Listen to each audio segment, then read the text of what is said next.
Un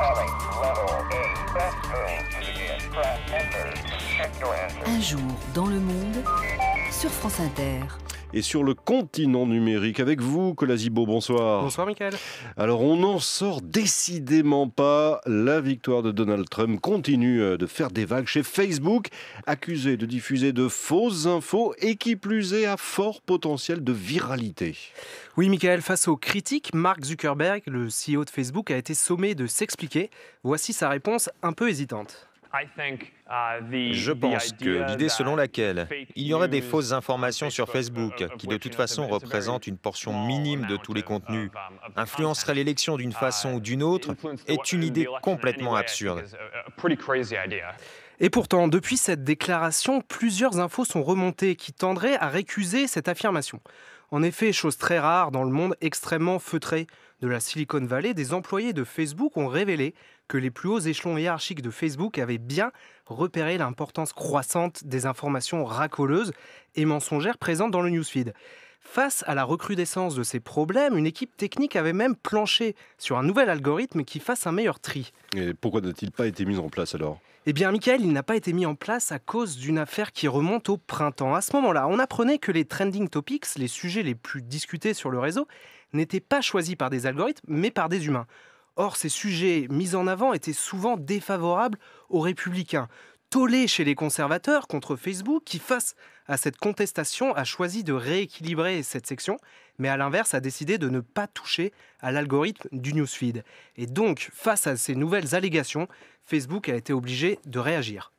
Désormais, Google et Facebook ciblent la façon dont les propriétaires de ces sites de désinformation font de l'argent, via la publicité. Facebook a annoncé qu'il met à jour ses conditions générales pour interdire les posts sponsorisés contenant de fausses informations. Message entendu à moitié donc du côté de Facebook qui a fait un petit pas en acceptant désormais plus d'argent de la part d'annonceurs disséminant de fausses informations. Allez, autre info, Colas, on sait désormais qui sera le nouvel homme fort de la politique numérique de Trump. C'est Peter Thiel. Peu importe ce qui arrivera lors de cette élection, ce que Trump représente n'est pas pure folie et ne va pas s'évaporer.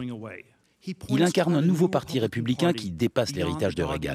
Et même au-delà d'un nouveau parti, il appelle une nouvelle façon de faire de la politique, qui surmonte le déni de réalité, qui rejette une pensée exclusivement affinitaire et qui se confronte à la réalité. Voilà ce que déclarait à quelques jours de l'élection celui qui a été l'un des très rares soutiens de Trump dans la Silicon Valley. Peter Thiel a une nouvelle fois vu juste. Une nouvelle fois parce qu'il faut reconnaître à Thiel un certain flair. Il a cofondé PayPal en 1998 et il a été le premier investisseur de Facebook en août 2004. Et aujourd'hui, en misant contre absolument tous les techies de la Silicon Valley, il a une nouvelle fois visé dans le mille et remporte une mise considérable puisqu'il a été nommé dans le comité de transition du président élu et devient celui qui murmure à l'oreille du smartphone de Trump. Alors, qu'est-ce qu'on peut attendre de sa part en matière de politique numérique ? Eh bien, d'après les déclarations de Trump, une remise en cause de ce qu'on appelle la neutralité du net. Alors justement, c'est quoi la neutralité du net ? C'est un principe très simple, selon lequel tous les sites et tous les contenus doivent être accessibles à égalité. C'est pour éviter d'aboutir à un Internet à plusieurs vitesses, comme en Inde par exemple, où vous pouvez vous connecter gratuitement à Internet via Facebook, mais si vous voulez accéder au reste du web, vous devrez payer.